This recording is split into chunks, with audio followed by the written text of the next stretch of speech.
Hello everyone, lovely day here in Flint House Garden, and I'm so pleased to be able to be open again. My goodness, that was a tough one, this last lockdown. Anyway, during the lockdown I've really focused on the birds, which you can hear in the background, and these are a parade of all the tits, and the word tit comes from the Norwegian word titch, meaning small. Now the marsh tit and the willow tit are so similar that until recently we didn't know that we had both varieties here, but we do.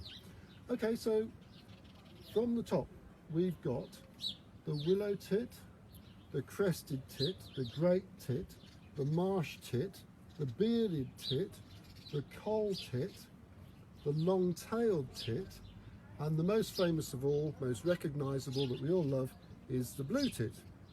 Okay, so as usual, I've written an accompanying verse which goes like this. A flock of tits. Willow, marsh, blue and chickadee are all species that belong to the tit family. And if you want to know the rest, you'll have to learn to keep abreast.